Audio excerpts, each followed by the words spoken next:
This episode of the Cult Popture podcast was brought to you by our Patreon. If you want to tell us which films we should watch, get up to 2 extra exclusive podcasts a month, give us something to talk about in the post-credit scene at the end of each episode, or join us for our monthly movie club Zoom call where we discuss a film together, then please consider joining the cult and donating at www.patreon.com/cultpopture. Richard, did you know that you can spell till, as in the shortened version of until, just as T-I-L-L? I didn't know that till I watched these movies. I watched a movie earlier this year, called, a 2021 movie called Till Death, that was spelt that way, and I thought it was some kind of pun. I thought like the movie was going to be about a till. Like a supermarket worker or something. Yeah. And I was like, why'd they spell it that way? I thought it was apostrophe T-I-L. But no, from dusk till dawn is also that way. It's just a word. It's just a way to spell it now, because English has gone to the dogs. We used to stand for things, like back in 1996, which is the earliest recorded version of this of till being used that I could find. Happy Spooktober, everybody, and welcome along to the Cult Popture podcast.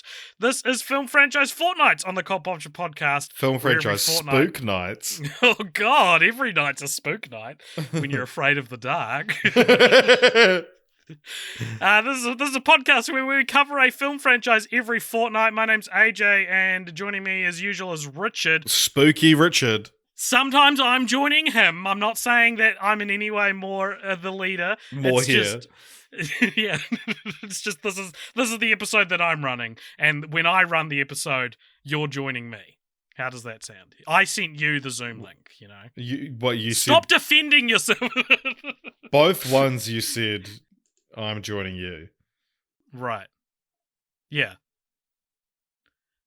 This is getting confusing. Yeah, I'm in charge. This fortnight, everybody, we are covering the spookiest franchise that we've ever covered, maybe? That's by what measure? Any measure. It's a subjective question.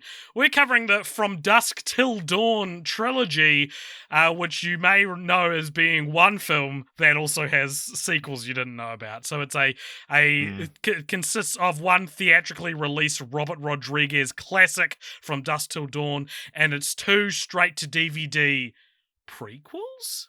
Okay. Are you surprised by that information? Well, the second one's a prequel. Yeah, are you surprised by that? No. Well, you may be surprised by it, Richard, but it may not be all that it seems. The main trademark for the series, and spoilers if you haven't seen these films before, they're not necessarily great movies, but if you don't know anything about From Dusk Till Dawn, there's a pretty cool thing that if you haven't seen them, maybe you should watch the first one. So spoilers, the main thing about these films is that they're all secretly vampire movies which masquerade as a different genre for the first quarter to half of their respective run times.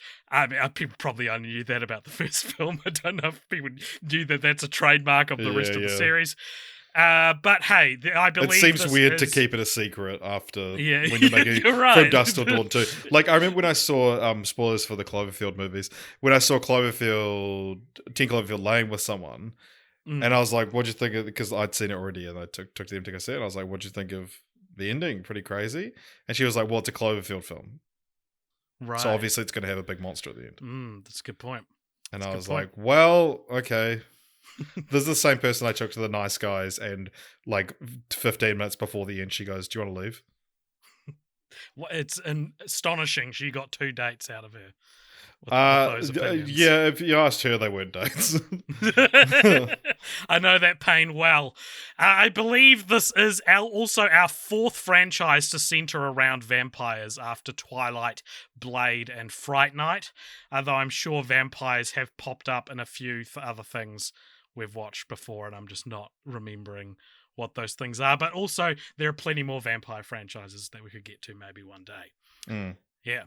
So, let's talk about it. Let's get into the spooky season, the sweltering hot spooky season as it is in New Zealand, because I mean, I do live in an attic, so maybe that's got something to do with it. It's been pretty mild the last few days.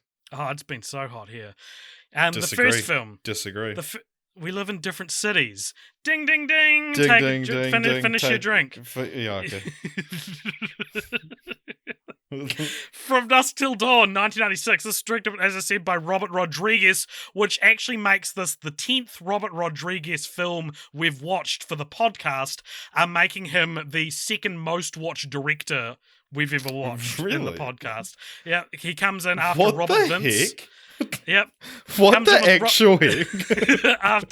after Robert Vince, who has 16 films, and he's just above William Lau of Barbie fame and Charles Grosvenor of Land Before Time. I would have thought, interesting. I would have thought he'd be above Grosvenor, but wow.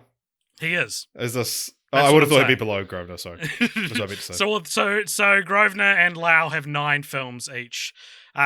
So Robert Rodriguez has 10. So he's officially above those two with the addition of From Dusk Till Dawn. And this does make Rodriguez our most covered director who has at least been at the helm of 3 distinct franchises, because those other 3 people have all done the same series. Robert Vince, of course, doing the Earbuds. And whereas Robert Rodriguez has done this, has done Spy Kids / Machete, which I feel I have to count as one if I'm saying Robert Vince counts as one, and Al Mariachi, of course. Do you know who our most watched actors are? Yes, I do, and that's coming up as well. Oh. Well, you can tell us number 1 if you want. I don't have that written down. It's Kelly Sheridan. Yeah. But it's like our top 5 are all people we haven't seen. They're just all voice actors. Exactly. Usually, primarily Barbie and Land Before Time. The most scene actor is Desmond Llewellyn. From James Bond. 17 films. So, do you know what From Dusk Till Dawn has on Rotten Tomatoes? I'm going to guess barely fresh. 64. Barely fresh. 62% on Rotten Tomatoes. And can you tell me what it's about for those who haven't seen it or need a reminder? From Dusk to Dawn is about these 2... Are they actually... Yeah, they are brothers. Yeah, the Gecko brothers. Yeah, so sort of criminals, general just criminals, who take a family as hostage, and they're in this big RV, and it's Harvey Keitel plays the patriarch of the family. The brothers are played by George Clooney and Quentin Tarantino. Bizarrely for both, it's bizarre that both of them are in it. But they're going to cross to this bar in Mexico where they're meeting their contact kind of thing, because they're wanted, so they hide out in this bar called the Titty Twister, which is open from dusk till dawn, and it's it's actually run by vampires, we find out halfway through the movie. And like you mentioned, is quite a famous twist. But then the father of the family is killed, and so is Quentin Tarantino, so George Clooney has to kind of ends up having to lead the 2 kids to safety and get out of this vampire den. The adopted brother dies, and it ends up with only being George Clooney's character and the elder sister surviving. Yeah, which I say, and we'll get it now. I guess we'll now get into what we kind of thought of the film. Is that so? The idea of a criminal that's held your family hostage, and then the only person he loves dies, your dad dies, and now he's forced to take care of these 2 kids. He's forced to take care of you. Is such a good idea. It's such a great, rich dynamic, but it's not really. They don't do enough with it. The movie ends and they go their separate ways. I wrote that down as well. The movie should be about a criminal forced to look after these 2 kids in a vampire den. That's such a cool idea. Yeah. And it's it got halfway through that kind of part of the film, and I was like, oh, this is the plot, isn't it? And then I was and then it's over so quickly after that. Harvey Keitel's with them for quite a bit of their the remainder of the fighting the vampires. And so that was disappointing. That I was that's a great idea for a film, and it's not. And it's just it's a cherry on top. It's not the whole sundae. Yeah, right. And it's also I agree. And I wrote down here that I thought the ending was probably too depressing. That all the best characters die, and then the daughter is just told, well, see you later. Mm. I'm literally responsible for your entire family being killed. See you later. You know, because he held them hostage. So it is worth mentioning before we get any further that this was written by Quentin Tarantino. This is one of those things where it's like often mistaken as being directed by him, and it stars him, and so he feels, you know, but that's the connection, is that he actually wrote it. Yeah. And this is a movie I hadn't seen. You hadn't seen it either, sounds Had like? not seen it. Hand to God, had not seen it. There's always one that felt like I missed when I was a teenager, which would have been probably the better time to watch this film. Bit of a content warning going forward. There's some pretty grim character traits that Quentin Tarantino gave himself that we should probably discuss. Go to a certain corner, which we can now lead ourselves into nicely. Okay. So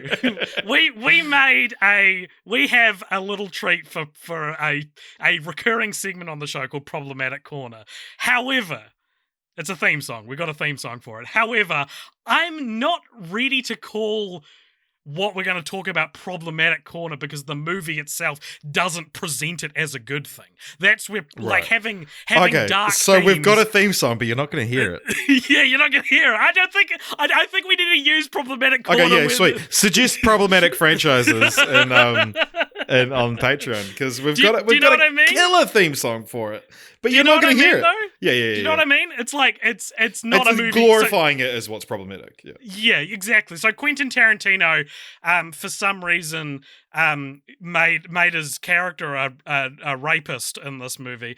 What I thought was interesting about this is that I knew going into this film that the twist was it was about vampires. So instead, the real shock for me was actually discovering that Quentin Tarantino's character is decidedly not a somewhat likable outlaw that the film's poster would have you believe, but like a disgusting, despicable sex offender who rapes people in the movie and who really only exists more as a looming antagonistic threat for the good characters until he's killed by Salma Hayek as the first sort of sacrificial lamb of the vampire twist, which is a great thing to do with that character, but it is, if anything's problematic, it's that the movie poster and marketing is like this buddy movie of George Clooney and Quentin Tarantino, and it's like, they're both pretty unlikable for pretty much the whole movie. Well, George Clooney's George Clooney, so it's like, how much can you really hate him? But that's the thing. Yeah, because he could be like, you know, you're lovable, I don't kill people, you know, but because that is kind of the thing, is that like he leaves Quentin alone with like the maid or whoever she is, and he comes back and she's been raped and murdered, and he's like, what the fuck did you do this for? It's like, he's horrified and outraged, and he's also a criminal, and so it shows that like he has some kind of boundary, but Quentin doesn't. And I agree, it's almost a not exactly saving the cat, but being mad that the cat was killed moment where he tells off Tarantino for doing this. But, like, the fact he doesn't, like, kill him or disown him right there. Well, they're brothers. No, I know, but it made me not like the character going forward into the movie. And I was worried. I think when it began, I was worried this was going to be one of those weird mid-90s Tarantino decisions where he still does to this day, where he takes this main character and gives them like an unforgivable trait. Like I was like with Brad Pitt in Once Upon a Time in Hollywood, how he like probably murdered his wife. And if you read the novelization, definitely murdered his wife. Right. And it's like, it's one of those things where I was like, is Quentin Tarantino trying to like give a rapist a redemption arc? Because I am not interested in that. Yeah, no, in his mind, he's like the cool character of the film. Yeah. And like, to his credit, it's not that. I think it's maybe a little weird that he cast himself as this horrible person, but it's not. The film. The only way the film lies to you is, as I said, is the marketing making it look like it's some kind of buddy movie between Clooney and Tarantino. What are your thoughts on Tarantino's character and all the characters? Do you have any? I thought Tarantino's character was great. Yeah, really liked him. Really, like George Clooney. I mean, he's good at it. He's good at it. Yeah, he actually is. It's probably his best acting performance. Yeah, it is really interesting. Like the film is. It's this really interesting insight into like the kind of movies Tarantino likes. Yeah, because like Tarantino makes good films. I'm sorry, but he does. And well, I mean, Inglourious Basterds is a fantastic movie, I think, and it shows like he understands the craft of filmmaking. But it's super interesting. It's like he's probably, because you listen to him talk and he loves these like pulpy kind of grindhouse films and whatnot, and it's like he probably has hundreds of scripts like this just floating around that he, because like there's a great interview between him and Robert Rodriguez that I've spoken about recently, but it was on the El Mariachi episode. Yeah, but it's like Robert Rodriguez talks about how Tarantino has just a bunch of scripts lying around that people would kill for, and it's like, this is the only one that got out. I fully understand that like Tarantino probably has 100 scripts like this, and I fully get that like Robert Rodriguez is probably the dude who could or should make them. That it's like he's Tarantino if Tarantino wasn't prestigious. Like if Tarantino rolled around in the mud with Robert Rodriguez, and it's like you get this film. Yeah, no, that's a good way to put it.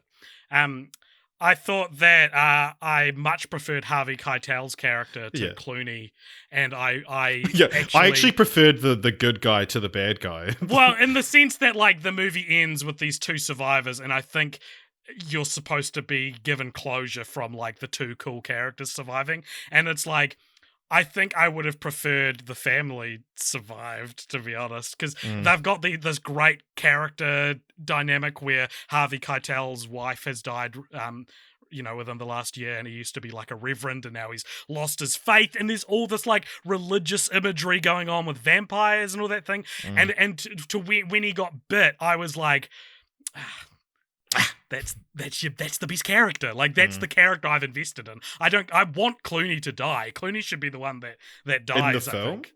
Yeah, in the film. Seth Gecko, his name is.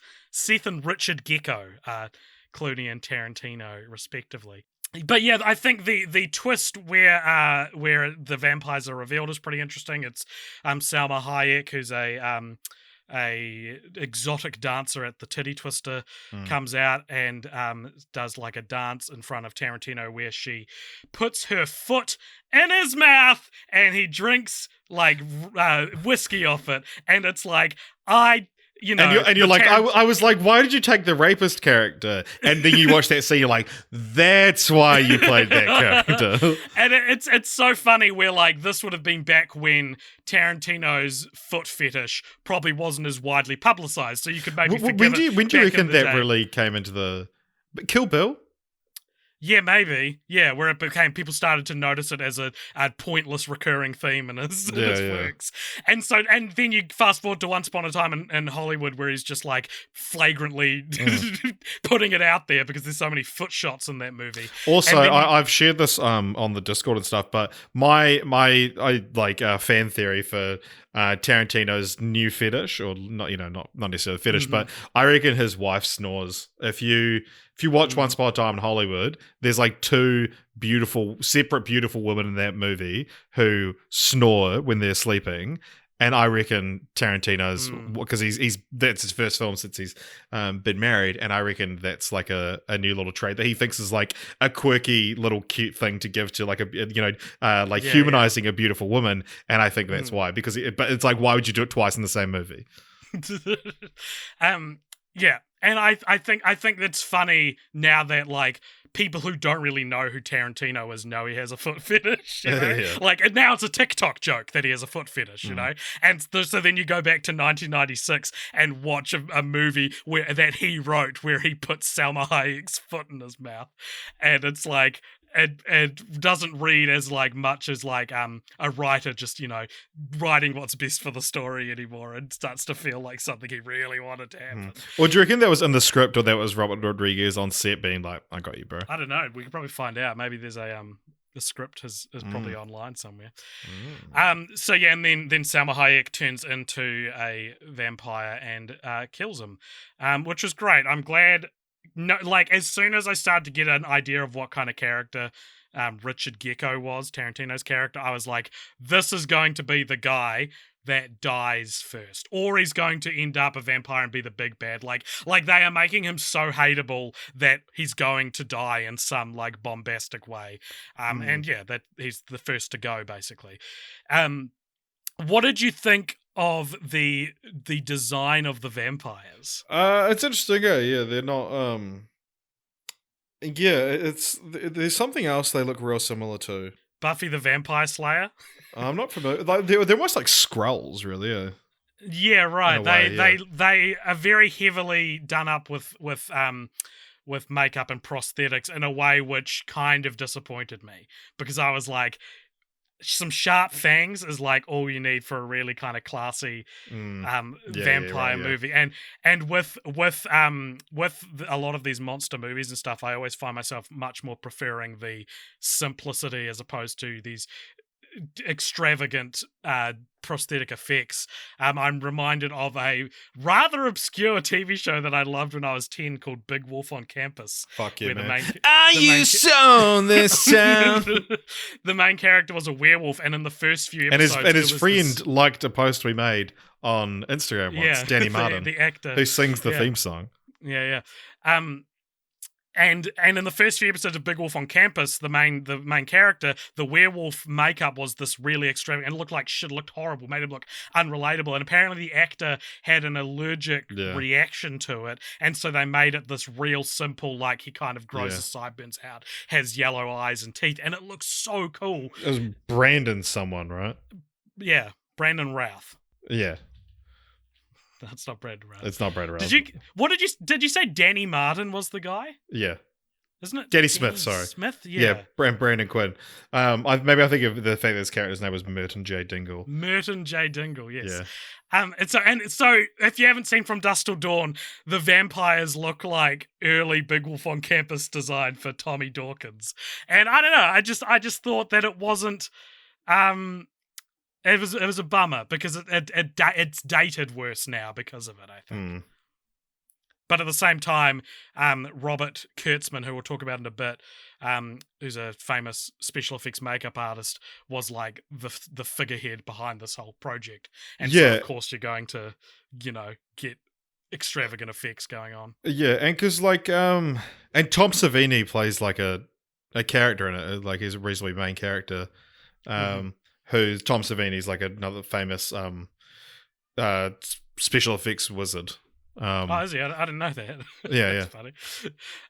So he did all the special effects for Friday the 13th. So he was the one blowing the blood out from when Kevin Bacon gets stabbed in the throat. He's quite a big deal in the world of these kind of things. And I think is Greg Nicotero in it as well? Or he worked on it? Yeah. Do you think they started to believe in vampires too easily? Like there's no setup for it. There's no, they don't talk about vampires earlier in the movie.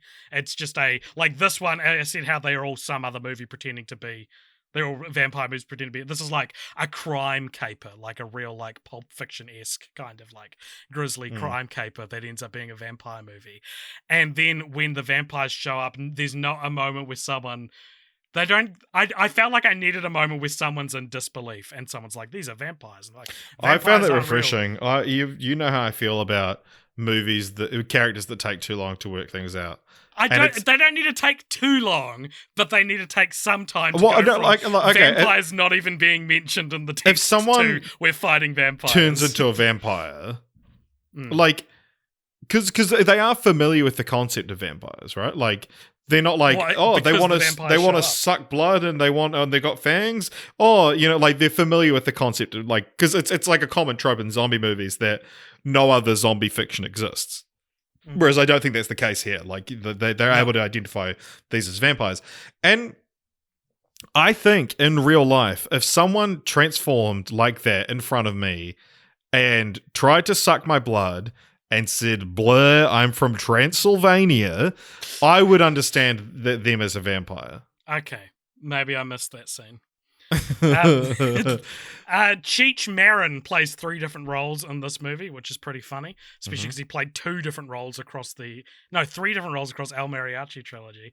And Danny Trejo is also in the movie and the only actor to appear in all 3 films in the trilogy, which also makes him our 8th most watched actor for the podcast, having appeared in 14 other films across 5 other franchises, including Spy Kids / Machete, Desperado, The Muppets, Halloween, and Harold and Kumar, and 6 if you count his role in the latest American Pie film, which we exclusively covered on Patreon. Yeah. Although if we're going just off, if we're only counting like times we've seen people, he's second. Oh, who's first? Kelly Sheridan. Times Oh no, it's Desmond Lawrence first. Right. I was like, yeah, we'll say. But yeah, we've got a bunch of Desmond Llewellyn. Between him and Danny Trejo is Dave Goelz, who's I believe Gonzo. So he's a bunch of Muppet movies, but then he was also randomly in An American Werewolf in London. If anyone is curious, I would say the most famous person who is the top of the list is Sylvester Stallone. We've seen, I think, 13 films with him in it. Oh yeah. But that would be a recent record, I guess, because Rocky would have really beefed those numbers up. Yeah, and Antonio Banderas is in behind at 12. Nice. We recently renewed our Letterboxd Pro subscription. As by recently, I mean about 2 hours ago, in preparation for these stats. So originally, this film was conceived by Robert Kurtzman, who I said before is the sort of famous, big swinging dick in the special effects makeup world. And he hired Tarantino to write the script. He paid him $1,500 to write the script. And this was Tarantino's first screenplay gig. And initially, Universal wanted From Dusk Till Dawn to be a sequel in and of itself to Tales from the Crypt Presents Demon Knight, which was an anthology film series based off the anthology TV show Tales from the Crypt. While From Dusk Till Dawn became its own thing, there was a 1996 vampiric sequel to Demon Knight called Tales from the Crypt Bordello of Blood. So that's a fun little occurrence. I've got some dumb IMDb trivia. This is, of course, if you go on IMDb and look at the trivia section, it's all user submitted, so it's often poorly written and real stupid. And here are some pieces of dumb IMDb trivia for From Dusk Till Dawn.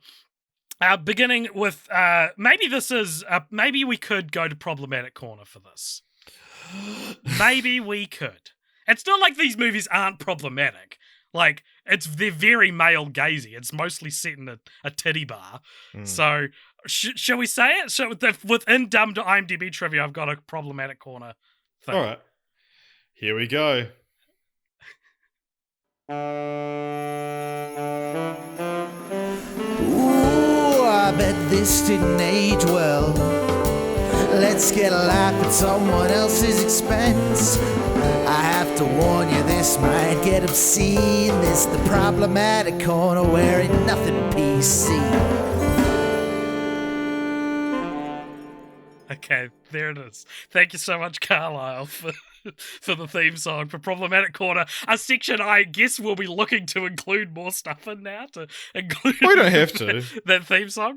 Okay, so we need a dumb IMDb trivia. Like it probably would have been better to get a dumb IMDb trivia theme song than a Problematic Corner one.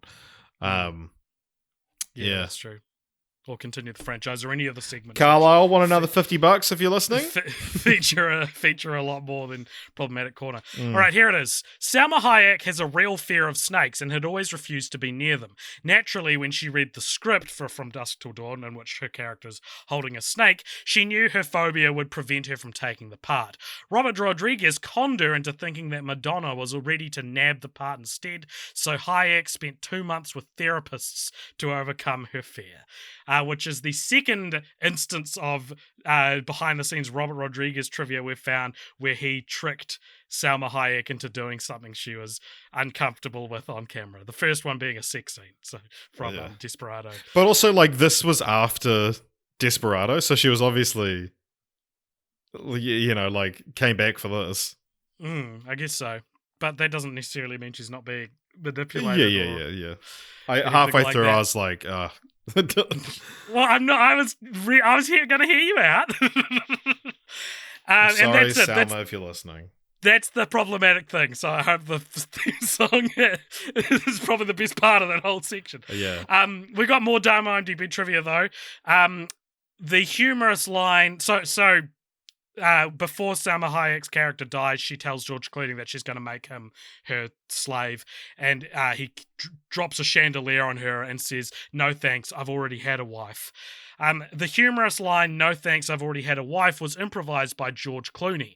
Director Robert Rodriguez never intended it to be in the final cut, but after the studio included the line in a trailer, he felt obligated to include it in the film.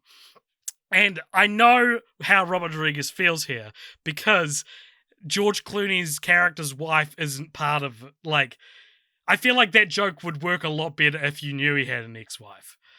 You know? But, like, that's the first you hear of it. But at the same time, this actually reveals something really interesting about the film, because that scene is after Salma Hayek's transformed into a vampire. And if that was in a trailer, then this isn't it was hidden from all the marketing kind of thing that we're told it was. If you Google From Dusk Till Dawn trailer, the first video that comes up, or might be the second, is the thumbnail is Salma Hayek transformed. I don't think this actually was kept out of the marketing as much as you're led to believe. Because it is this midway through the film twist. But, I mean, I didn't actually watch the trailer to fact check it. But, because I was talking to someone today, shout out Whittimer if you're listening, about From Dusk Till Dawn, and he was saying about how it's like one of the film going experiences the hypothetical film going experiences he's most jealous of is 1996 sitting in From Dusk Till Dawn and not knowing what was coming. Like, that would have been mind-blowing kind of thing. It's sort of like the War of the Worlds created hysteria thing. That's probably not. It's just apocryphal, yeah. Yeah. I'm watching the trailer fun now. Word for you. Thank you so much for that fun word. Apocryphal. I'm watching the trailer on mute. It's mostly just Tarantino and Clooney with guns. I'll skip through it a little bit. Right, they're in the bar. Joe, I've actually been all week. I've been thinking, how can I drop the word apocryphal into the podcast? And I can't believe there's vampires in the trailer. Yeah, there's vampires in the trailer. What's the fucking point? But yeah, that is really interesting. That it's like, that it wasn't actually this thing. But it is one of those things. It's so like, fucking apocryphal. God, it is. But it's like, why would you? Like, it's one of those movies that's like, without the twist, why would you watch it? Like, the twist is the most interesting thing about it. Okay, it's the most interesting thing about it when you hear it on paper. I quite liked I probably preferred the first half before it went into, like, there's not an interesting movie about pair of like criminals. But I'd say the twist is the most interesting thing about it. Yeah. But it is, like, it's fairly generic apart from that, is what I say, I guess. Like, I mean, why would you watch it? I know people watch all kinds of stupid shit, but... people watch fucking Two Girls, One Cup. And it's people like, listen to this podcast. I've seen it. Speaking of apocryphy, Richard, which is all dumb IMDb trivia often is, Quentin Tarantino originally gave the script to makeup effects technician Robert Kurtzman to direct. When he couldn't commit, Tarantino showed the script to Robert Rodriguez, who eagerly signed on. That's just straight up not what happened, my dude. Like, that's like Robert Kurtzman created the idea. It was George Clooney's idea for Seth, his character, to have a tattoo, having just seen Once Were Warriors.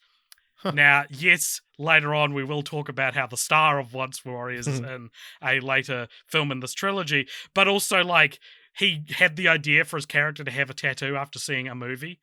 It's like, they didn't invent having tattoos.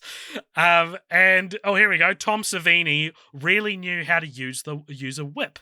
This is obvious when viewing the movie. Only if you know who Tom Savini is. Not apocryphal, just stupidly worded.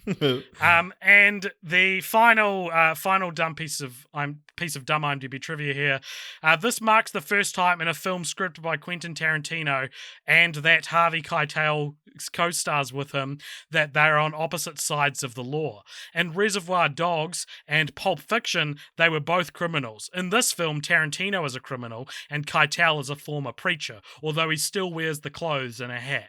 Incidentally, they both wear glasses in the film. I love that. Is this a spiritual sequel to our famous Toy Story 2 dumb IMDb trivia? They still wear clothes and a hat, and incidentally, they both wear glasses. What I want to die in a world where that's considered trivia, where two characters wearing glasses. Well, it's only going to get worse from here, Richard, because we're now delving into the weird and wonderful world of straight-to-DVD sequels with From Dusk Till Dawn 2, Texas Blood Money from 1999, and my only wish is that this movie would have actually been called From Dusk Till Dawn 2, Texas Blood Money 1999. Like 1999 being part of the title. It just sounds funny. This was directed by Scott Spiegel, who's shown up and will, I think, probably show up in a coming franchise before. Do you recognize that name? He's the rooftop pizza thief in Spider-Man 2. Is he really? Yeah, Is he that is. Scott Spiegel? Yeah. That makes a lot of sense because he's also one of the writers on Evil Dead 2. And I think he wrote a Phantasm movie? Guess we'll find out. Or we won't find out, depending on where the Patreon votes are. Where do you think this lies on Rotten Tomatoes? I do know. I believe it's in the single digits, right? Correct. 9. You'll never guess now. Could be any of them. Yeah, it's 9% on Rotten Tomatoes. Pause for applause. And you know what the thing is? I was taking a drink, but then my next note is like asking you what the movie's about. I could have taken a drink. What's this movie about? Well, this movie's about... What are you drinking? No, I'm actually not drinking anything. It's an empty can. You got me. I got you! 2 years of acting training. So this is a heist movie. 5 criminals gather to pull off a bank heist, but they soon realize they're up against far more frightening creatures than the police pursuing them. Again, this one starts Mexican heist movie. Tuco is in it from Breaking Bad, and the T-1000 from Terminator. Robert Patrick. Is he T-1000? Is that the right one? The right model? I don't fucking know, dude. T123. Yeah, it is him. So there you go. Yeah, so they stumble across the titty twister where they're just when they thought they were out, they're pulled back in to a world of vampires. Yeah. And what did you think of this movie? These two are bad. Like, I'm sorry, there's no way around it. I know you loved them. Fuck off! I didn't love them. We should have. I don't even like them. I don't even like her. Yeah, they are like they're very low quality. They have that same kind of like telenovela look to them. Oh yeah. Where it's like very very flat kind of direction. But then at the same time, actually, one of the things I liked about it is that they are kind of creative with their direction. I agree. In parts. That like a lot of use of like POV shots and stuff like that. But it's like, yeah, it'll be this like really flatly lit scene. Yeah, like no depth of field, anything, and then they just have a chat, and then it's like, this is what the inside of the phone looks like. Yeah, I thought that the best thing I could say about this film is that there is an effort to keep some of the Rodriguez flavor and how it's presented. Like there's a really cool shot where Tuco from Breaking Bad is getting attacked by a vampire, and the camera is from inside the vampire's mouth, so the sharp teeth like border the frame, and stuff which is very cheesy but not cool. Yeah, you know, it's full of stuff like that. I shouldn't say it has stuff like that. It's certainly not full of stuff like that. It's peppered with stuff like that. Yeah. When I thought the setup was interesting, making it like, you know, these criminals getting back in the game, and then I do like the idea of a heist movie where they get bit by vampires during the heist, and that becomes what it's about. Yeah, that's their big picked off one by one kind of thing. Yeah, but when it got down to it, I found it insanely mind-numbing to keep watching. Just like nothing happening. And yeah, so there's a pretty fun sequence with police fighting the vampires at the end, which goes on for ages and hilariously is prolonged because of an eclipse, which I can't tell if that's funny or just bad lazy screenwriting that an eclipse happens, which lets them extend the dawn, you know, and so the vampires can attack. I also thought that the film uses a lot of bats that look really funny. They haven't got a good enough of like budget to make bats look scary, and so it's a lot of puppets It's flying batshit. around. It's batshit. It's Batshit crazy. is the new buck wild. I thought this was batshit crazy. No, not even crazy, just batshit. It's like calling something dog shit. It's just a little crazier than dog shit. Is batshit a little crazier than dog shit? I guess it is. Well, because of batshit insane. Right, yeah. If something's just batshit. Well, but I guess also, I mean, speaking from New Zealand. To each their own. Speaking from New Zealand, if I saw batshit, I'd be like, damn, that's out of place. If I saw dog shit, I'd be like, that's where dog shit belongs, Exactly, we don't really have bats in New Zealand, so. It's called guano. Mm. Batshit. There's a scene that's a very clear rip-off of Psycho. Where a woman gets killed in a shower by a bat, and it looks very silly, and is one of those things where you watch the film and you're like, you shouldn't have gone for this. Sorry. We have two types of bats in New Zealand. Scott Spiegel. Pika I pika. thought we did. Yeah. Long-tailed bat and the lesser short-tailed bat. It's good. It's not enough that your tail's shorter. They actually call you lesser. It's not about size, all right? It's how you use the tail. It is. Doesn't make me lesser. I may be a lesser short tail bat, but it does not make me I'm not a lesser bat, yeah. I think there's a lot of this. So a lot of this film is just characters watching porn in a hotel room, complaining that there isn't enough story, which is pretty funny for a movie with not a lot of story. And this felt like an attempt at some kind of Tarantino-esque dialogue scene. Yeah, like a virgin kind of thing. Yeah, exactly. The film is apparently a prequel. Or at least the Wikipedia page for the first film refers to both 2 and 3 as prequels, and that's the only place I can find it referred to as a prequel. I agree with you, it's silly, but I thought I'd dive into this because there's not a lot else to talk about. So that's on the page for the original. Yeah, film. If you go down to sequels, it says the film has 2 prequels.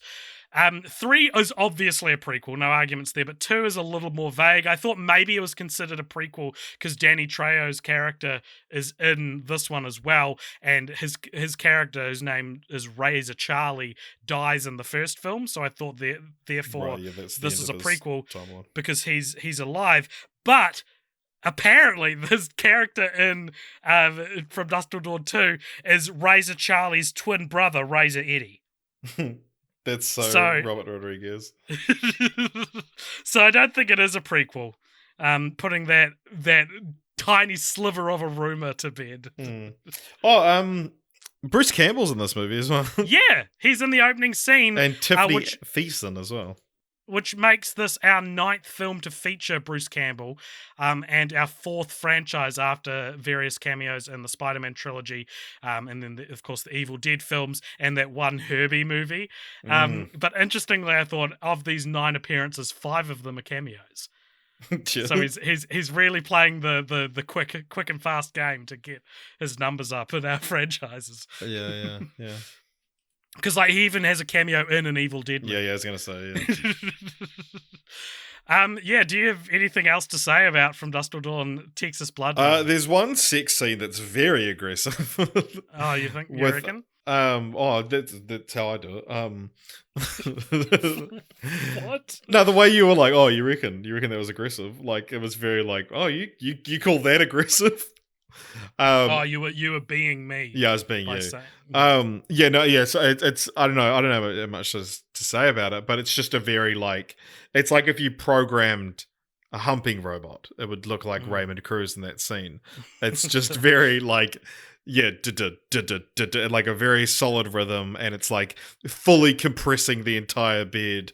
It's like if you were to do like a Looney Tunes like stretch and squash style animation of 2 people having sex, but you could only make 3 frames and just repeat them. That's what it would look like. Interesting. I was to understand that's what sex looked like anyway. Thank you for not laughing at my joke, Richard. Very helpful. You're like, got him. You got me by From Dusk Till Dawn 3, The Hangman's Daughter came out in 2000. A lot of places said it came out as well in 1999. And I was going to do this big thing about, isn't that interesting that these two sequels came out? Apparently, it's just wrong in a bunch of places. It played at a film festival on Halloween 1999. Right, there Some you go. places, often do that where they call it that. This was directed by PJ Pesci, who also directed Sniper 3, Lost Boys, The Tribe, and Smokin' Aces 2, Assassin's Ball. So there is a chance we may see him again in the future if any of those franchises ever win. Do you know what this says on Rotten Tomatoes? He also did the soundtrack for Spy Kids. Oh. Apparently. Wow, there you go. Do you It know what says- this has on Rotten Tomatoes? I don't, actually. I'm going to guess it's quite low, though. Or doesn't have one. Oh, it doesn't have one. Are you going for that? Yes. It has one, you idiot! Ugh. You fucking fool! I led you right into my trap, and I'm a vampire!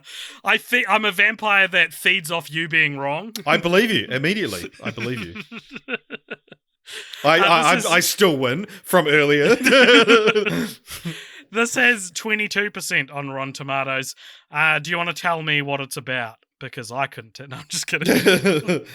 So this is actually a sequel. No, this one's definitely a prequel. It's set 100 years before the events of the first one, I believe, or roughly. It's set early 1900s. Yeah, the dude escapes from the gallows, kidnaps the hangman's beautiful daughter, Esmeralda, teams up with a couple other people, and they seek shelter in a brothel, which is run by vampires. And Esmeralda is actually revealed to be a vampire herself. Well, she gets bit. She's the daughter of the vampire Princess, queen. Yeah. Queen. The brothel they stay at, by the way, is still the Titty Twister. Yeah, it's just called a different The Devil's Nipple is what it's called. Yeah. So it's sort of presented as a prequel story for Satanico Pandemonium, which is Salma Hayek's character. So I think the implication is that the Hangman's Daughter is Salma Hayek. Right. But that I don't know if that's what it was meaning or not. This one's a Western. This one's a Western that's actually a vampire movie. What did you think of this? I like the idea of it more than I like it. That's a great way to say it. That's a great thing to say about literally every film in this franchise. Yeah. It is the idea of doing a third Dusk Till Dawn film that's like takes the same layout. It's like, let's do a film and make it one type of film before it changes to a vampire movie. And it's like, yeah, do that with a period piece. Like, that's an interesting way to take it and to show the origin of the Titty Twister and all this. But Titty Twister's origins. It is. The series should have been called Titty Twisters. But I did, found myself pretty bored for most of the film, to be honest. I paid unusual attention to it because the only way I could end up watching it was on my phone because my so you can't distract yourself. Too shit. Yeah, exactly. I didn't think this one was that bad. I fucking pay attention to it. Yeah, that's the thing. Like... That's the thing. Yeah, I paid unusually little attention to it. Right. Because the only way I could watch it was while I was waiting for Far Cry 6 to transfer onto my PS5. And so my mind was elsewhere. I'd probably regard this as one of the more promising straight-to-DVD sequels we've ever seen, out of all the many that we have seen. I think with a higher budget and probably better actors involved, it could probably stand on its own. It could be its own thing. It does. I'd say it rises above the second one just in the interestingness of doing it. Yeah, it's very interesting. What are your thoughts on the cast and characters? There's Michael Parks plays real life author who went missing or went to go join the revolution, Ambrose Bierce, in this movie. He's not really the main character, but he's kind of like the narrative backbone of the story. And he looks so much like Bryan Cranston, but 2021 Bryan Cranston, not 2000 Bryan Cranston. And the only reason I didn't check to see if it was actually Bryan Cranston, because I was like, he would not look like this in the year 2000. But it's Michael Parks. Yeah, who was also in the first one, actually. Double check. Like, did I pick up on him looking like Bryan Cranston? I'm just gonna look for a photo of him. Like specifically in this movie. I don't know. Yeah, I get what you mean. Yeah. And so he's sort of this part of the story. I didn't pick up on that, but now looking at him, it's like, yeah, totally. Yeah. And he's like this drunk old man who's escaped America to join a revolution. It's just this interesting idea where it's like, you don't often see, and this is sort of my whole thesis on From Dusk Till Dawn 3, The Hangman's Daughter, is it's just like a lot of ideas that you don't typically see in straight-to-DVD movies. Texas Blood Money is a movie that's trying to copy what was good about the first one, knowing it's shitter and knowing it's not going to do as well. This feels like a passion project that didn't get fully funded. Like there's lore and there's ideas and there's world building in it that just isn't very good because of the amount of money they were given, but it's still in there, Yeah, I feel you. Yeah. There's more love put into this one. Yeah, Temuera Morrison is also put into this one. Our national pride. This is a joke because I think Temuera Morrison is mostly a bad actor in mostly everything he's in. He is the titular hangman, making his second appearance in a straight-to-DVD sequel this year after the Scorpion King 3 Battle for Redemption. And he's putting on a very subtle abstract accent which doesn't quite take him out of New Zealand, but doesn't really place him anywhere else. And there's also a scene where he makes out with his titular recently turned vampire daughter. So I thought that was weird. And it's fucking hot. What do you think of Temuera Morrison in this film? Do you think he you say what you will about Tim, but he gives this. He's a consistent performer, whether he's in From Dusk Till Dawn 3 or Scorpion King 4 or whatever it was. 3. He's just as bad as he is in Star Wars. And this is the guy that's getting his own series directed by Robert Rodriguez coming out this year. This is the guy famous for his tattoo in Once Were Warriors. It is. I feel like he straddles the line between him and Ron Perlman are two actors where when they're cast in something, people are like, "Oh my god, they got them," and it's like these guys were in so many straight to. They're in the Scorpion King. Is Ron Perlman? Yeah. Ron Perlman's in it. He's in Scorpion King 2, right? I know he's in Scorpion King 4. Right. But with he's like, what's his face? Lou Ferrigno. Yeah, he was recently cast as Optimus Primal in the Beast Wars Transformers movie, and it's like, okay, I don't think he's very expensive. I don't think he's a hard get. He's a good actor. Ron Perlman. Ron Perlman's cool, but he'll do a Scorpion King sequel. You're not going to get like Hugo Weaving doing a Scorpion King sequel. I reckon, like, if I was like Brad Pitt's level of fame, say, I would like once a year be like, I'm available for the shit. Put me in the shittiest fucking movie. I don't care. Right. I would do a Dusk Till Dawn 7 or like a like some shitty Hallmark Christmas movie. It's like make it known I'm available for one day of the year and I'll appear. I don't care what it is. Your student film, I'll do it. That's essentially what Samuel L. Jackson did with Snakes on a Plane. Yeah. Like that whole movie was elevated above usual Z-grade tier because he signed on to it. Yeah. But there would just be, like, I would find that so fun if I had that level of clout. Too bad I never will. I'll appear on one podcast, anyone's podcast. Yeah. I've got one piece of dumb IMDb trivia for this film.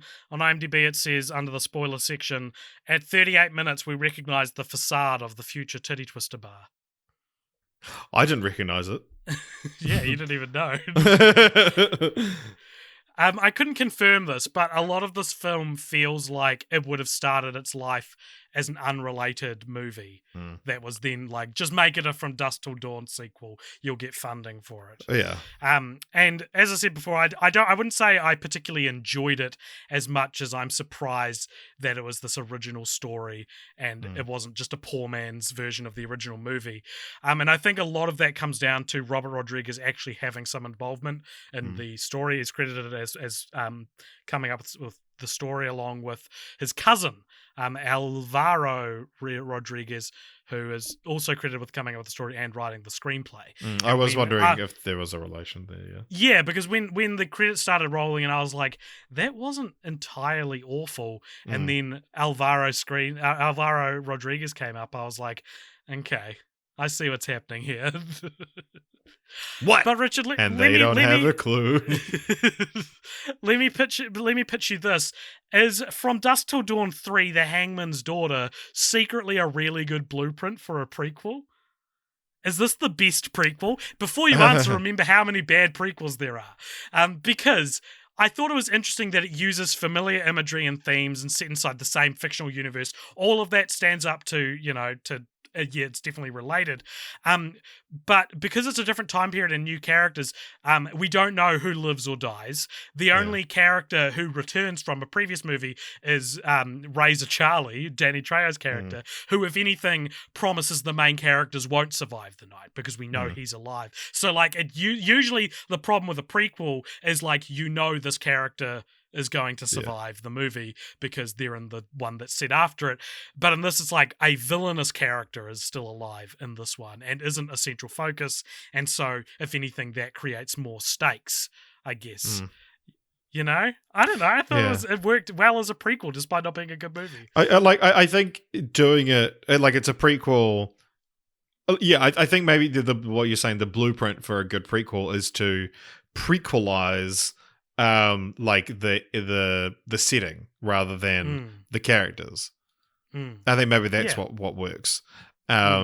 Take something about the world and look at when the world was created, not with the character's previous adventure. Yeah, man, we're gonna bring this to Hollywood. Get them to make some good prequels for once. What is one that you can make a prequel to and use this blueprint? I can only think of Monsters, Inc. because that's the first prequel that comes to mind. But that's anything with a rich world. An example that I'm worried about is Furiosa, the Mad Max Fury Road prequel about Furiosa. It's I'll take a prequel set in the world of Fury Road, but one about this character that I know will survive. That's what concerns me. But I guess I was just impressed that this film and the trilogy as a whole is nothing special. And even the first one's nothing special. But I love the blueprint of taking a central concept and exploring it in sequels with different genres and time eras, which is something we've only seen with Fear Street very recently.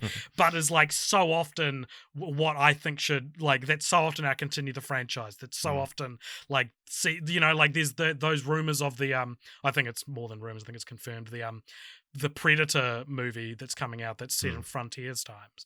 And it's yeah, man, every horror franchise should be doing that. Yeah. Do a colonial Final Destination, Rather than having your fucking main character's boyfriend drop your phone in custard so that you can't use your phone. It's just set it in colonial times, Halloween 2018. Come on. Yeah, so that is the trilogy. So we talk about titles a lot on this podcast. We do. We do. And before we get to what we all thought of the titles, all of us, all two of us. Leave your comments below. I thought it was interesting that the franchise in Brazil is called A Drink in Hell. That's cool. What do you think about From Dusk Till Dawn as a title? It's interesting. So... Because what it says on the titty twister, and I'm just going to quickly Google. It says "Open Dusk Till Dawn." Yeah, and I kind of had an issue with that. I think that it doesn't have the word "from." Well, it's that it doesn't have the word "from," or call the movie just Dusk Till Dawn or Open Dusk Till Dawn. That it's you have most of a title bomb in the film, but not really. I do think From Dusk Till Dawn is the best combination of those words, though. It's more I wish the movie wrote that on the side. Well, you could call it Dusk Till Dawn. I think From Dusk Till Dawn is better, though, because that tells you this is a story which takes place overnight, It almost adds a ticking clock to the concept, whereas Dusk Till Dawn is just night as a concept. Right, okay, yeah. What do you think of Texas Blood Money and The Hangman's Daughter? I kind of like that they're like fairly generic titles. Yeah. Like Texas Blood Money is like, it's just like, this is a heist movie. The Hangman's Daughter is like, oh, this is a saucy Western. And it's like, yeah, I kind of like that that's their pattern, is it's like still burying the lead of being a vampire movie. Sure, yeah, good point. Yeah, that's cool. Awesome. Well, What do you hey, think of them? Richard. Yeah, they're fine. No, I really like From Dusk Till Dawn as a moniker. I could give or take the titles, but that's a good I don't know, going out to, what do you call it? Good praise of them. What you just did. What you just did. Defense. Continue the franchise, Richard. This is our famous segment where we where we one that pitch- doesn't have a theme song. Yeah, probably our oldest segment and the only one that doesn't have a theme It's song. not probably our oldest segment. This is definitely our oldest segment. Yeah. So this is a segment where this podcast could have been called Continue the Franchise at one point. Yeah, I agree. Not real. Well, I mean, we didn't really seriously talk about it, but we did say we should call it this because we should have called it this because that's what we do. That's the hook. I think Franchise Roulette would have been the better title for the podcast. Better than Film Franchise Fortnights? No, not necessarily. But if we were going Better to than name Cult it, Pop shit? if we were going to name it after one of the segments, I think Franchise Roulette, while now being outdated because it's not always the way we decide, would have conveyed the idea more. What about we talk about titles a lot on this podcast? Wouldn't have worked. Would never have worked. This is a segment where we pitch a sequel or a continuation. We just call the podcast Problematic Corner. Like, I wouldn't want the fans we would get from that. So, in terms of continuations already, From Dusk Till Dawn has got a couple of notable non-film follow-ups, including a 2001 PC game, which is a sequel to the original film, which is just titled From Dusk Till Dawn, in which you play as Seth Gecko, who is now incarcerated on a floating tanker-turned-prison off the coast of New Orleans, which then becomes infiltrated with vampires. So, like, a completely original story that's a sequel that actually came out after the third one. Exists out there, and it looks kind of interesting. There's also a pretty interesting looking documentary about the making of the original film. It came out in 1997. It's called Full Tilt Boogie, which interestingly has a higher Rotten Tomatoes score than any of the actual films, with 88%. Yeah, that's it's not uncommon, I don't think. Actually. Yeah. But probably one of the most well-known of all the continuations for the series was the TV series Remake, which ran for 3 seasons between 2014 and 2016, though was technically never cancelled. The actors were just let go of their contracts, and they never cancelled it. It's a Netflix original internationally. And I tell you what, AJ, I watched it. You watched the whole thing? No, fuck no. We at the start of the because are you looking to see on streaming services if From Dusk Till Dawn is on any of them? Before remembering, I have From Dusk Till Dawn on DVD.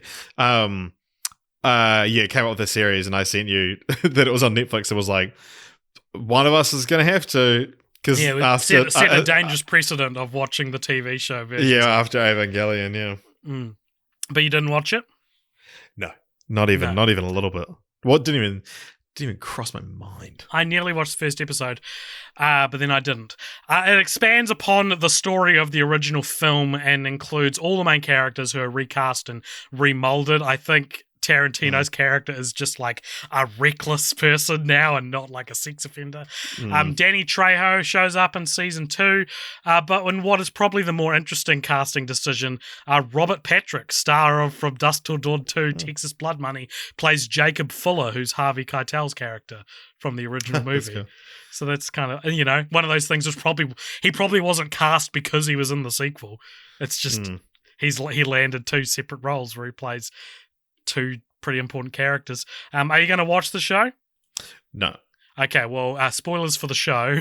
When looking on the Wikipedia page for this, it has one of those neat little Wikipedia tables where it has like all the cast members, and then it's like blocked out who they play in each season, sort of thing. And Robert Patrick's one is only in season 1 of 3, so I think he dies. I think that's what happens to the character. One other interesting thing, like a very tangential thing, but the joked about title for a sequel to Shaun of the Dead is From Dusk Till Shaun, which actually shows up in Into the Spider-Verse in the alternate universe that has like the Coca-Cola logos. It's a different brand, but it's like all these brands that are like similar to ours, but not quite. It has a poster from Dusk Till Dawn.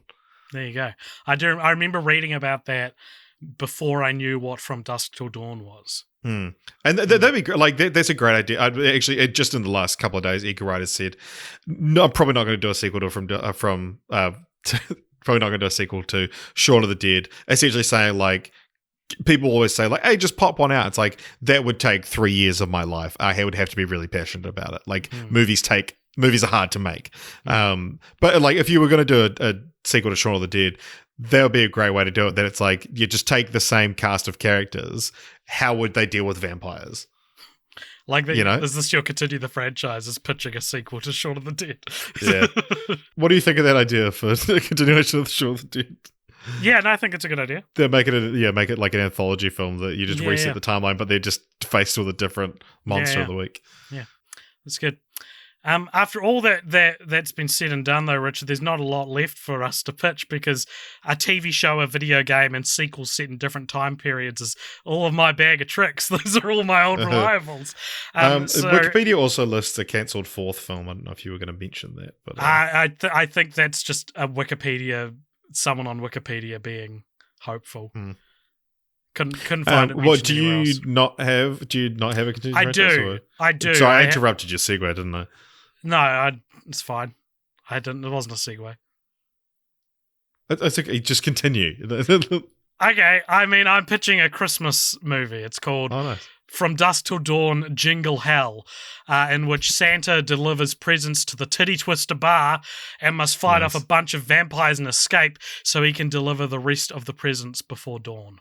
Nice. That's good. Yeah, nice using From Dusk Till Dawn. You might be able to hear, I don't know if you can hear it on the, probably not on the recording, but my cats are going fucking buck wild, scratching at the door. Going batshit. My continue the franchise is, I don't have 100% have a title, but it'll be called something along the lines of like From Dusk Till Dawn, Deep Space Nine. Right, like a future set one. Yeah, it's a future set one on a spaceship. The SS Titty Twitter. Yeah, titty Twister. Right, I was going to say Titty But tasers. yeah, it would have some generic sci-fi subtitle. But yeah, like vampires are revealed to be on the ship halfway through. Halfway through a sci-fi. That's cool. I really like that. Nice. And yeah, like another time period. But yeah, because the Hangman's Daughter ends with like the Aztec temple or whatever, like that the Titty Twister is built upon that we see at the end of the first film. And it's like you're doing that, like, but it's a spaceship. That's great. Hey, well, that brings us to one of our final segments, which is, of course, our favorite segment. I forgot about this. Rank Dat Franchise, where we rank our franchises. We have covered 137. Too fucking many, to be honest. This is our 138th franchise that we've covered on the show. The spookiest number. We've recently this segment has recently come under fire, Richard, by us because but you know what? I'm coming around to it. I'm coming back. I'm like, maybe it's important that we have some kind of cool integration with Letterboxd in our. And I mean, having renewed our subscription to Pro and seeing all our stats, I'm like, this is fine. Like, this is what we need to give this. Maybe we need to get back into the mindset of having rankings. Maybe it's okay. Maybe we do. All right. Where do you think this should be ranked? Is this a good franchise or a bad franchise? I think it's probably below. Is it below the Nymphomaniac Constant? I think as far as mostly straight to DVD franchises go, it's very consistent. However, I'm saying that like that makes them any of them great, which they are not. I'm thinking 116 below the Boondock Saints. So sound good? All right, so it's between the Boondock Saints. above Boondock Saints. You're going above Boondock Saints? It's Boondock Saints is 100% the franchise to put it next to, but I think it's better than Boondock Saints. Well, okay, but now it's between The Search for Santa Paws and the Boondock Saints, and I'm just remembering that horrific musical number from The Search for Santa Paws, which makes me think we should put it above The Search for Santa Paws, which would actually put it next to Machete. Oh, yeah, that's nice. Yeah, check it there. There you go. So 2 Robert Rodriguez franchises right next to each other. All right, that is it. It is officially the 114th best franchise we've ever watched. And now we're going to check what our next franchise is. What could it be? It's Spooktober. So over at patreon.com/cultpopture, we put it up to you guys. We said, pitch a spooky franchise, whatever your interpretation of that is, and whichever one gets the most votes will be the next franchise we do. Richard, if you could tell us what that is, but first, I just want to say, if you enjoyed the show, then please consider following us on Twitter, following us on Instagram at cultpopture, at all those places. You can also find us on Patreon if you want to become a patron and dictate what we watch, or at least have a say in it.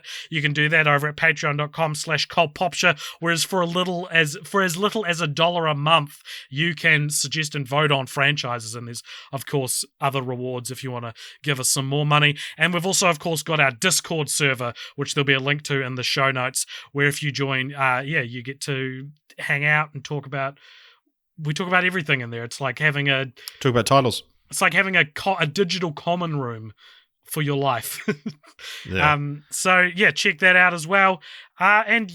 Richard, what has won the Patreon vote? All right, so this is another hot debate for a while, and then the debate just cooled right down. But one that was not actually a franchise that almost won and hasn't won is something called Athenian Democracy, which would be putting everything suggested into a roulette and voting for one of those, not being chosen by us or by the fans. It would be left up to chance. A couple of ones that I want to highlight. Someone suggested Ice Age, about the horrors of climate change. But another one along the same line is An Inconvenient Truth, which has a sequel. And I thought, what a fucking fantastic suggestion. That was Tim Tarbor. But I just thought, what a beautiful, like, it was taking the silly idea of Ice Age and treating it seriously. Ice Age, also suggested by Tim. But the winning film is one that, like, it's a really strange one almost to win. It's a 5-film franchise. It's called Phantasm. They're 5 films. Oh my god! I thought it was a trilogy. So it's like, it's one of the Mike Noyes suggested this, saying, vote Phantasm or the tall man and his spheres and henchmen will come for you, which I'm sure is a hilarious reference to the film. That's the most context I've ever had. I know nothing about Phantasm. I'd never heard of it. Like, I don't think it's on the franchise list because we fucking didn't know anything about it. Which is why this Patreon tier exists, is so that people can suggest ones we maybe haven't heard of. Yeah, exactly. But it's so funny to see, like, such a passionate thing. People sending gifs of these, like, spheres that have blades sticking out of them. I presume that's from Phantasm. I presume that's the spheres he's talking about. And Mike's been pushing for Phantasm since last Spooktober, I believe. Yeah, and every month in between. But it's like, okay, dude, we're gonna watch them. I don't know what they are. Like, I'm excited to see why people are getting behind this so much. But look, if you're disappointed that your franchise wasn't picked, remember, you can just suggest spooky franchises any other time of the year. If anything, it's more just in October we restrict it to that. So cool. Well, that's our show. And stay tuned in a fortnight's time for Phantasm. In a week's time, we're going to be doing a fun little spooky off-week game, which I probably should work out exactly what the rules are before I post so that I know how to play, because I don't fully understand it. I'm going to come to the Discord for that, so get ready. If you're on the Discord, you can help contribute to this game. And please stay tuned for the post-credit scene, which will play after this music stops. But hey, I hope you had a spooky time, and I hope you listened to this from dusk till dawn. It's probably not long enough. Yeah. Right, your Spotify allows you to slow it down, I think. Oh my god, imagine listening to this on slow. Imagine the Problematic Corner theme song on slow. This is a problematic theme song to a problematic corner. The theme song itself is problematic. Welcome along to the post-credit scene. What is the post-credit scene? No, I'll tell you the question. But what is the general concept of the post-credit scene? Because you normally introduced. I came in early with the It's okay. What is the post-credit scene? For $5, that whole thing. Yeah, so welcome along, everybody, to the post-credit scene. This is a section at the end of each of our episodes where if you donate $5 or more over at patreon.com/cultpopture, you get to give us something to talk about in this, the post-credit scene. Richard, who's it from and what is it? Today's post-credit scene comes to us from Dylan Hutton, who writes, "What is a property you're nostalgic for, but deep down you know it's shit on reflection?" I mean, the property would be 8 Gambier Street in Christchurch. It's where I grew up. And the property had a house built on it. And yeah, it's probably not aged well. We sold it because it was, falling apart and whatnot. And it was, at the time easy enough to just, let's just sell it and, we can buy a new house with that instead of fixing it. So, yeah, but I still, looking back to my days on Gambier Street, I'm still nostalgic for them. Hey, Joe, what about you? Well, see, this is a franchise. Technically, it's similar to From Dusk Till Dawn, actually, in that it had one big movie and then some dwindling sequels. But the Butterfly Effect movies are kind of my go-to examples of that first movie was really big for me when I was a teenager, and every time I've revisited it since, I've been like, this isn't very good. And I can't imagine how bad it probably is now. So if you want to hear that, suggest the Butterfly Effect trilogy, I guess. Yeah. I'm trying to think of any actual answers rather than doxing my 10-year-old self. But yeah, the number 23 people say is real bad. I loved that in high school. I haven't revisited Same situation. Yeah, that's yeah. I can't think of anything that I'm avoided going back to because the only thing that and I know this is actually interesting because you're currently going back to it, but the one thing that I haven't gone back to because I want to preserve my memory of it is Lost. Yeah, I've started. You've started rewatching it, but I've started rewatching it because my flatmates, who are my best friends and I do everything with, haven't seen it. The fuck? You're also my best friend. What a fucking dig to put at the end of From Dusk Till Dawn. No, it's not a dig against franchise you. About have brothers. Other best friends. Yeah, I saw a thing on Twitter that Mindy Kaling has a quote in some Mindy Kaling thing that best friend isn't a title, isn't a person, it's a tier. Yeah, that's a good way so to put if you make a tier list of people, best friend is the top absolutely. So they haven't seen it, and so we've been going back through it. And the funniest thing that I can say about in terms of has it dated with Lost is that the character who was once the image of sexy badassery that was Sawyer, my flatmates have zero patience for. It's very funny. It's because every time Sawyer does something, every time Sawyer does something that disrupts the status quo, my flatmates are just like, people like this in real life are insufferable. What is a man in his 30s doing, going around being like, no, you don't understand. If you really knew who I was, you'd hate me. It's like, grow up. Yeah. I don't think. Yeah, I know. I think the love for Sawyer. I never liked Sawyer's character that much. Although I will say he has a pretty good redemption arc, or his main characterization towards season 5 mainly. It's not so much that he was ever likable, it's that he was just sexy. That's why people liked him. Yeah, but it was this. He was a rogue, and these mysterious elements about him were like, God, why is he so bad-blooded? But now it's just this guy's a fucking loser. Oh my God. It is you do. Because he's like that, it does allow for any time he's good. There's the end of season 1 when he has the conversation with Jack. I remember being a really nice moment. But anyway, this is all to say I haven't revisited Lost, not because I know it's shit on reflection. I still stand by it being good, but I just have such a perfect memory of that I wouldn't want to tarnish it with a rewatch. Maybe that's why I'm happy to rewatch it, because my memory of Lost is rocky.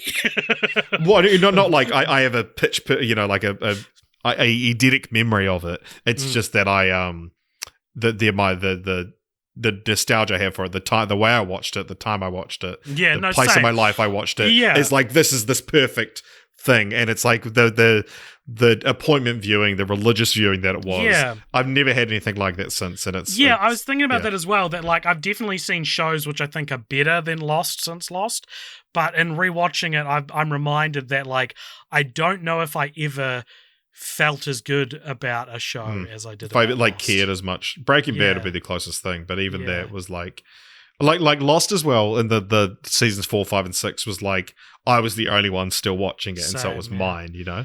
Yeah. Another thing that hasn't aged well about Lost is that I found out after Googling the ages of actors that Evangeline Lilly, a lot younger than Matthew Fox and Josh Holloway. How old is she in the series? She's 24 in season 1, and they are Matthew Fox is in his late 30s, probably 38, 39, and Josh Holloway I think is 34, 35. So not the worst age difference. That's not as problematic as you made it out to be. No. You made it sound like it was like 39 and 12. Yeah.